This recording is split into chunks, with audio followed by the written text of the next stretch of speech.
Petrobras apresenta um programa vencedor do Prêmio Roquete Pinto, uma promoção da Associação das Rádios Públicas do Brasil, com patrocínio da Petrobras e apoio do Ministério da Cultura através da Lei Federal de Incentivo à Cultura.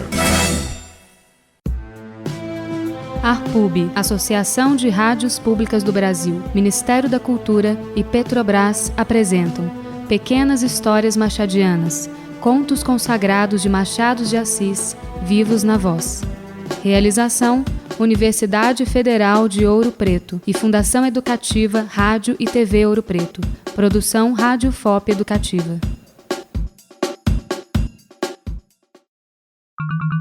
Vai, não vai. Viaja, não viaja. A eterna inconstância de uma personalidade fugaz, contaminada pelo vírus da indecisão. Caro ouvinte, neste dia lhe apresento Dona Benedita, uma mulher que se monta sobre uma personagem alegórica, de vontade fraca e hesitante.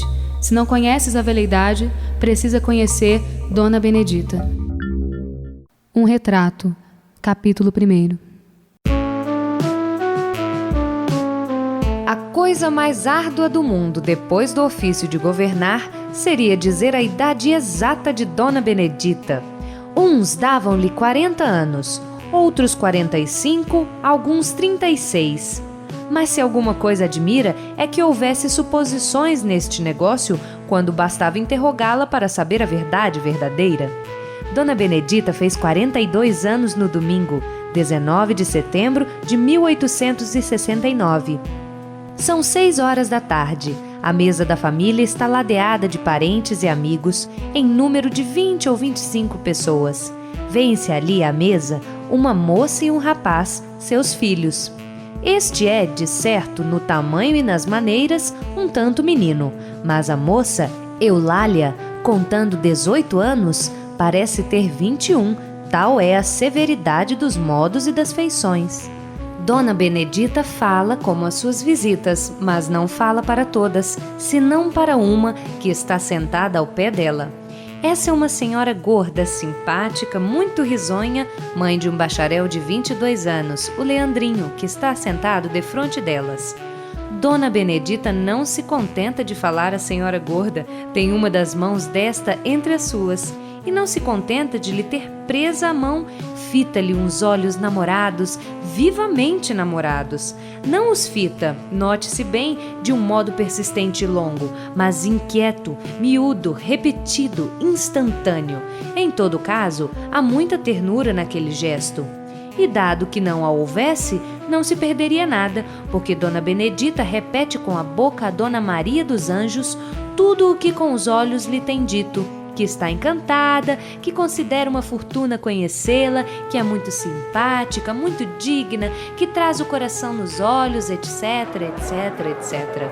Uma de suas amigas diz-lhe rindo que está com ciúmes.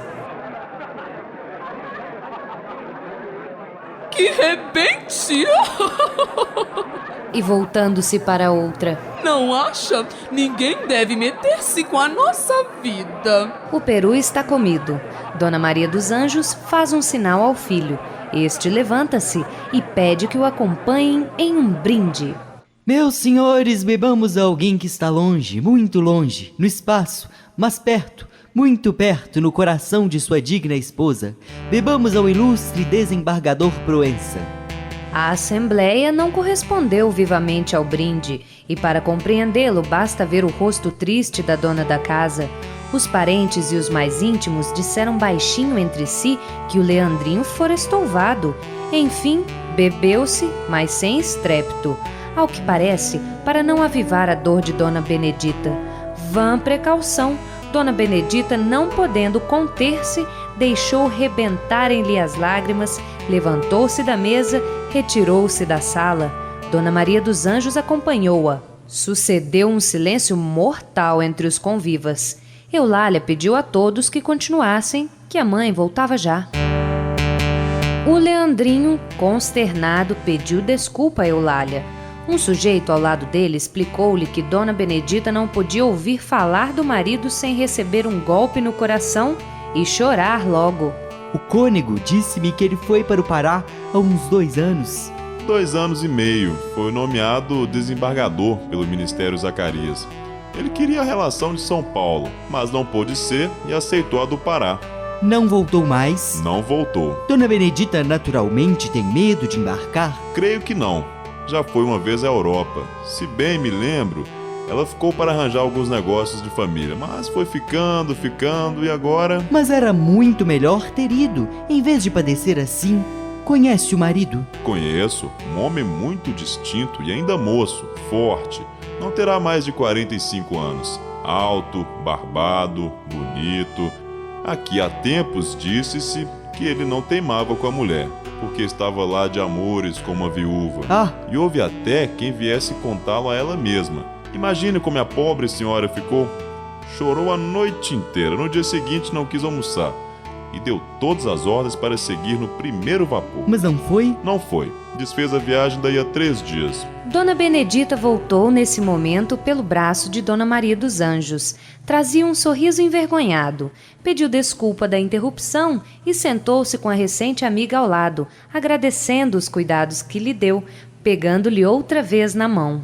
Vejo que me quer bem. A senhora merece. E declarou que não, que a outra que era boa, um anjo, um verdadeiro anjo. O cônego, pela sua parte, com o fim de apagar a lembrança do incidente, procurou generalizar a conversa, dando-lhe por assunto a eleição do melhor doce.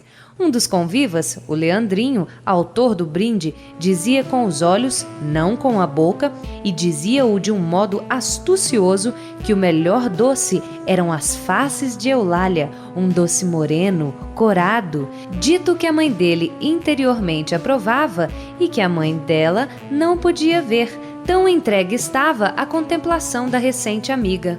Um anjo, um verdadeiro anjo. Capítulo 2.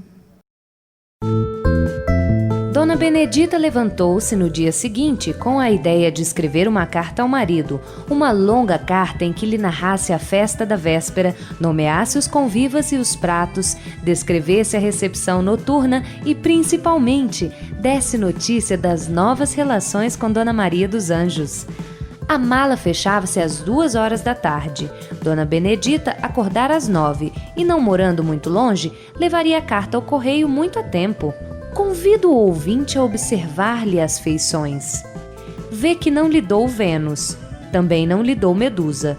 Ao contrário de Medusa, nota-se-lhe o alisado simples do cabelo, preso sobre a nuca. Os olhos são vulgares, mas têm uma expressão bonachã. A boca é daquelas que, ainda não sorrindo, são risonhas e tem esta outra particularidade, que é uma boca sem remorsos nem saudades. Nisto, o relógio da sala de jantar começou a bater horas. Dona Benedita, logo às primeiras 2, estremeceu. Jesus! 10 horas!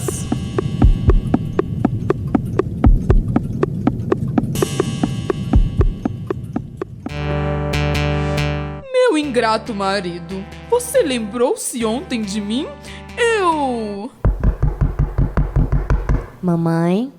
Mamãe, são horas de almoçar.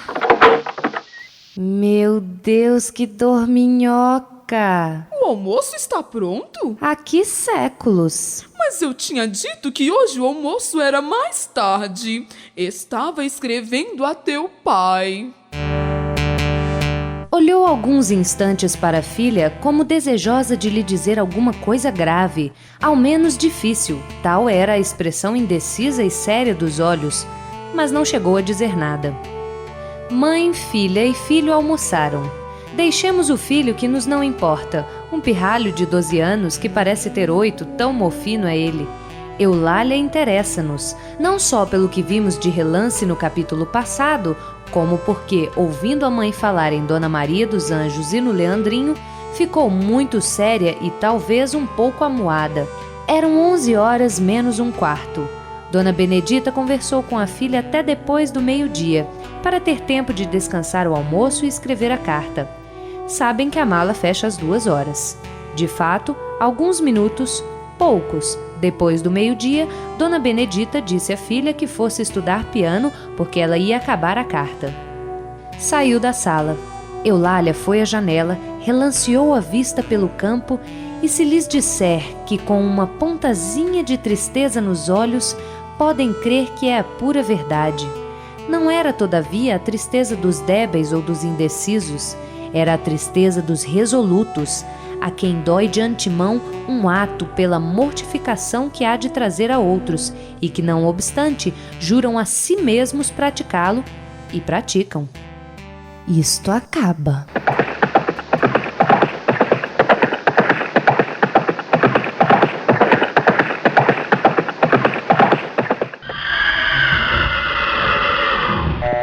Com este tempo?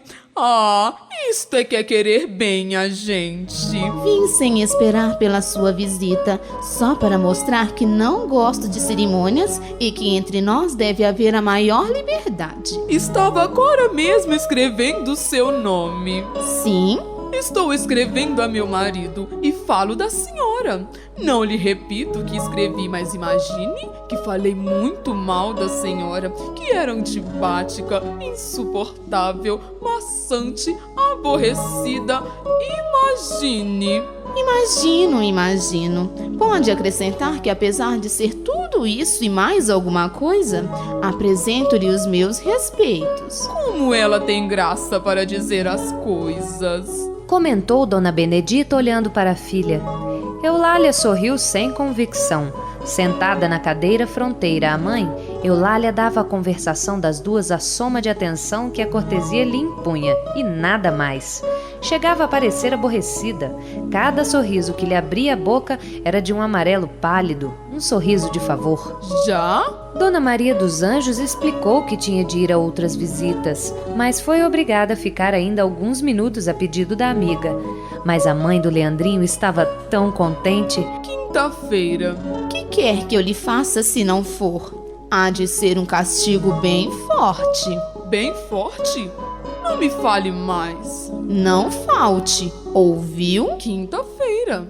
Dona Benedita correu a acabar a carta. Era tarde. Não relatara o jantar da véspera, nem já agora podia fazê-lo. Resumiu tudo, enfim, escreveu estas palavras.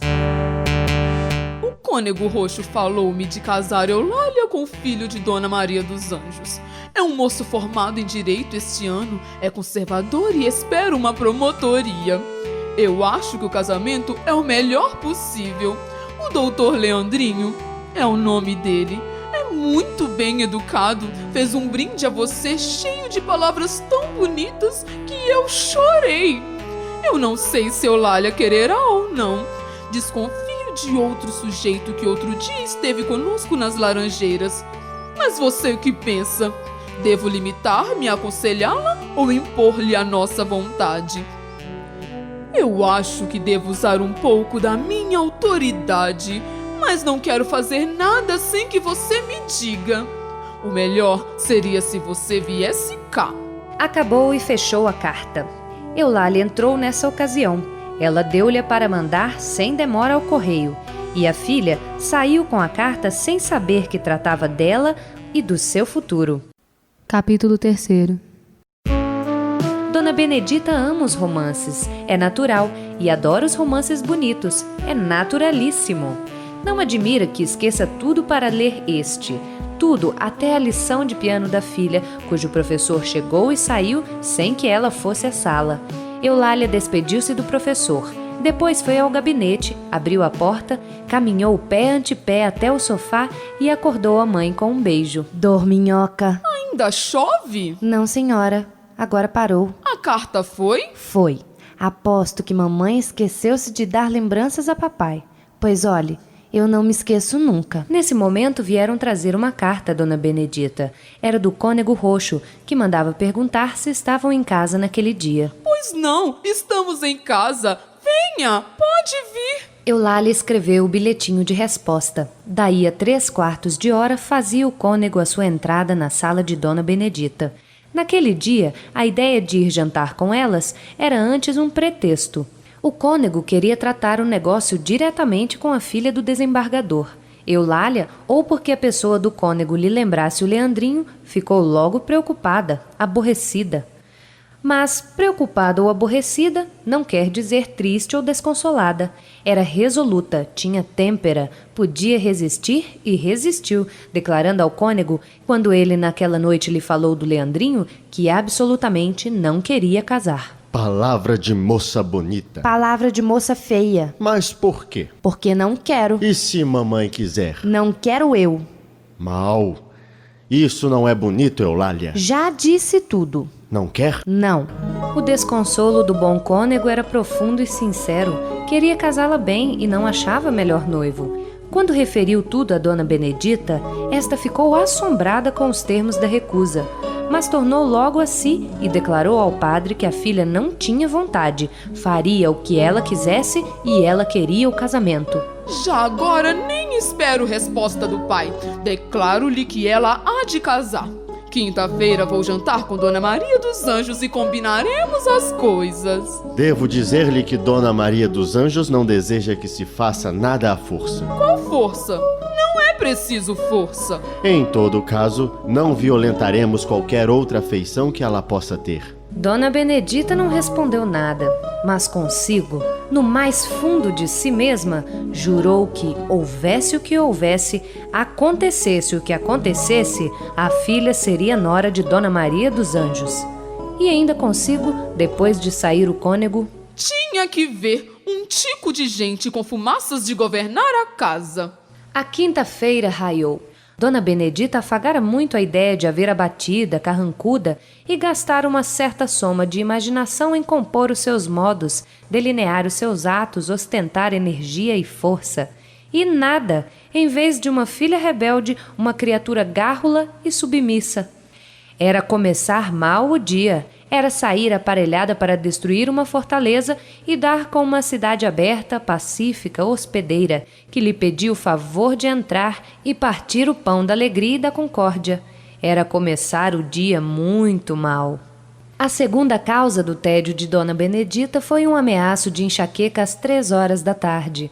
Um ameaço ou uma suspeita de possibilidade de ameaço. Mamãe, veja que Dona Maria dos Anjos conta com a senhora. Pois sim, mas não prometi ir doente. A filha animava-a muito, descrevia a ansiedade de Dona Maria dos Anjos, consultava de 2 em 2 minutos o pequenino relógio que trazia na cintura, etc. Uma amofinação, realmente. O que estás é me amofinando. E saiu exasperada, com uma grande vontade de esganar a filha, dizendo consigo que a pior coisa do mundo era ter filhas. Os filhos ainda criam-se, fazem carreira por si, mas as filhas... Felizmente o jantar de Dona Maria dos Anjos aquietou-a. E não digo que a enchesse de grande satisfação, porque não foi assim. De noite, ao despentear-se, recapitulando o dia, Eulália repetiu consigo a palavra que lhe ouvimos dias antes à janela. Isto acaba. E satisfeita de si, antes de dormir, puxou uma certa gaveta, tirou uma caixinha, abriu-a. Um retrato. Não era retrato de mulher, não só por ter bigodes, como por estar fardado. Era, quando muito, um oficial de marinha. Se bonito ou feio, é matéria de opinião. Eulália achava-o bonito. A prova é que o beijou, não digo uma vez, mas 3. Depois mirou-o, com saudade, tornou a fechá-lo e guardá-lo. Dona Benedita cogitou seriamente em ir ter com o marido, e tão depressa a ideia do mando lhe penetrou no cérebro, como se lhe apertou o coração de saudades e remorsos, e o sangue pulou-lhe num tal ímpeto de ir ver o desembargador que, se o paquete do norte estivesse na esquina da rua e as malas prontas, ela embarcaria logo e logo. Não importa, o paquete devia estar prestes a sair, 8 ou 10 dias, era o tempo de arranjar as malas. Iria por 3 meses somente, não era preciso levar muita coisa. Vou, não há que ver, vou ao Pará. Dona Benedita noticiou a viagem aos amigos e conhecidos, nenhum dos quais a ouviu espantado. Um chegou a perguntar-lhe se, enfim, daquela vez era certo. Dona Maria dos Anjos, que sabia da viagem pelo cônego, se alguma coisa a assombrou, quando a amiga se despediu dela, foram as atitudes geladas, o olhar fixo no chão, o silêncio, a indiferença. Uma visita de 10 minutos apenas, durante os quais Dona Benedita disse 4 palavras no princípio. Vamos para o norte. E os beijos? 2 tristes beijos de pessoa morta. Capítulo 4. A viagem não se fez por um motivo supersticioso. Dona Benedita, no domingo à noite, advertiu que o paquete seguia na sexta-feira e achou que o dia era mau. Iriam no outro paquete. Não foram no outro, mas desta vez os motivos escapam inteiramente ao alcance do olhar humano, e o melhor alvitre em tais casos é não teimar com o impenetrável. A verdade é que Dona Benedita não foi, mas iria no terceiro paquete, a não ser um incidente que lhe trocou os planos. Tinha a filha inventado uma festa e uma amizade nova. A nova amizade era uma família do Andaraí. A festa não se sabe a que propósito foi, mas deve ter sido esplêndida, porque Dona Benedita ainda falava dela 3 dias depois. 3 dias! Realmente era demais.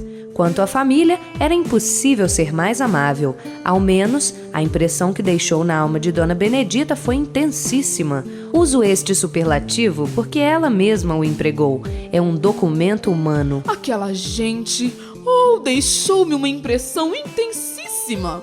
Um dos pontos mais obscuros desta curiosa história é a pressa com que as relações se travaram e os acontecimentos se sucederam.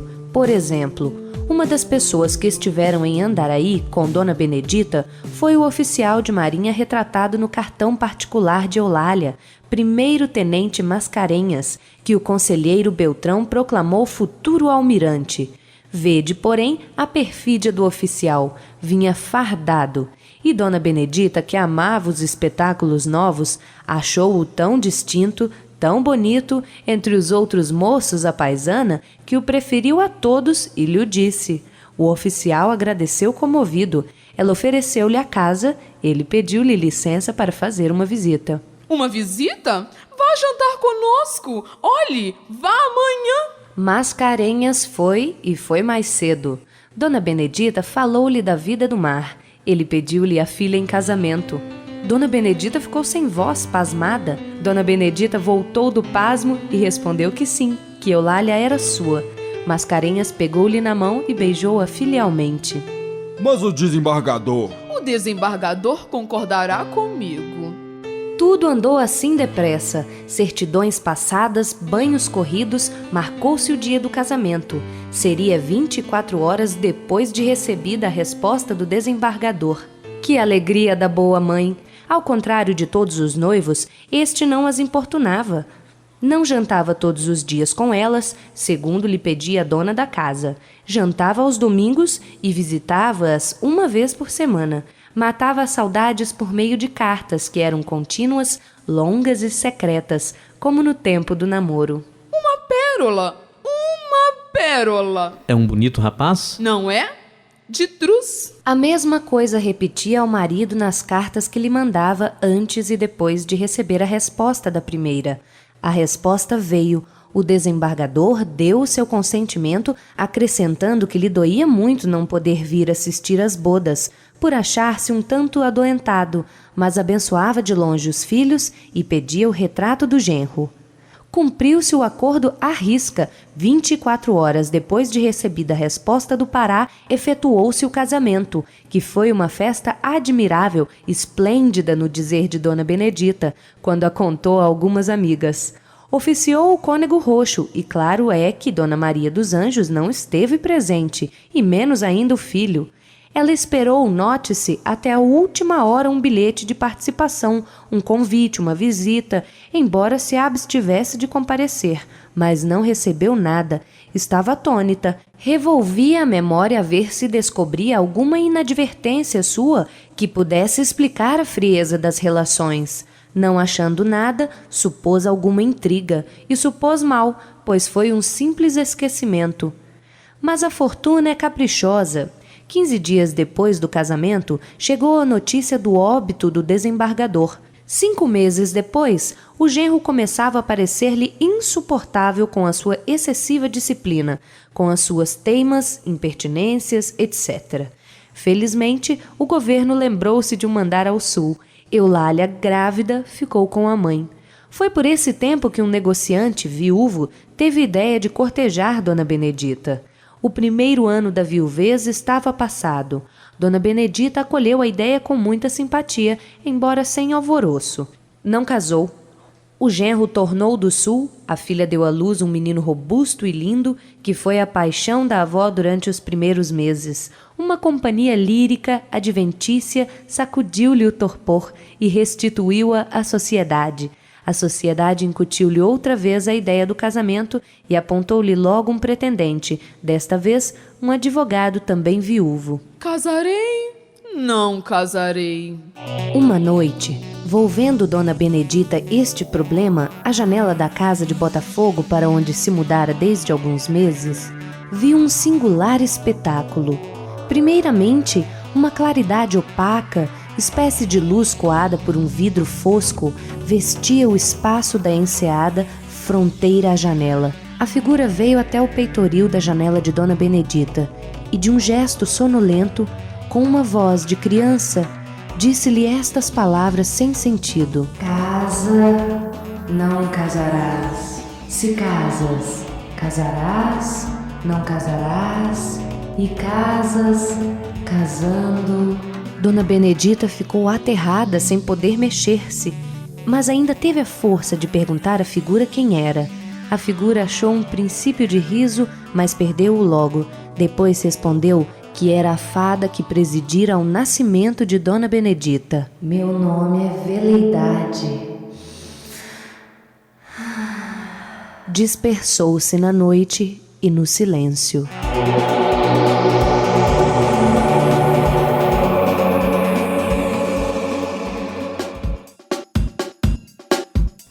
Plus Ultra. Saiba mais sobre a obra de Machado de Assis com o professor Dr. Emílio Maciel. A figura por excelência da grande fase da obra dele é um homem da classe dominante, né? É aquele sujeito assim, que ele faz as coisas, mas ele não precisa prestar contas, ele tem assim, uma série de pessoas que mais ou menos dependem dele, né? E ele faz o que ele bem entende, né? A gente tem algumas figurações disso, né, nos contos que foram selecionados, por exemplo, na figura da Dona Benedita, né? A Dona Benedita, no final do conto, né, o Machado de Assis até dá uma pista, a meu ver, um pouco excessivo para o leitor, quando a Dona Benedita recebe a visita da fada Veleidade.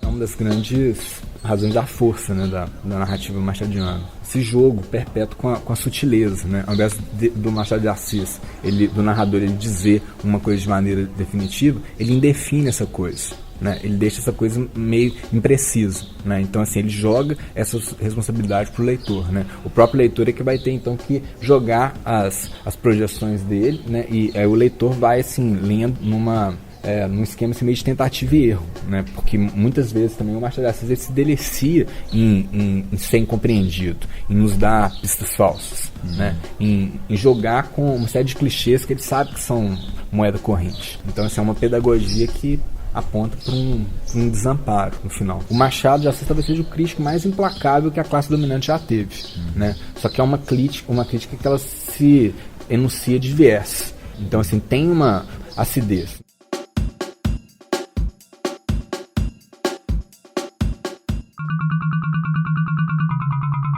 Caro ouvinte, este foi um pequeno recorte de um universo grandioso e rico que somente a literatura de Machado de Assis é capaz de oferecer. Nestes minutos, resumimos uma ideia que você pode encontrar na obra completa do autor. Nosso convite agora é que esse som se torne aos livros e a sua imaginação seja responsável por sua recriação. Leia Dona Benedita, de Machado de Assis.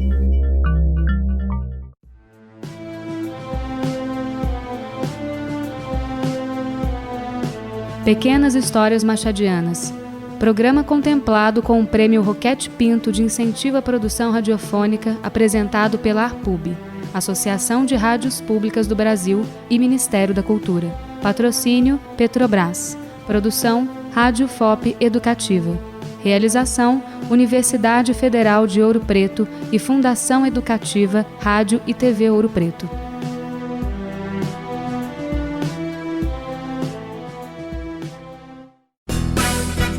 Este programa foi um dos vencedores do Prêmio Roquete Pinto, uma promoção da Associação das Rádios Públicas do Brasil, com patrocínio da Petrobras, com apoio do Ministério da Cultura, através da Lei Federal de Incentivo à Cultura.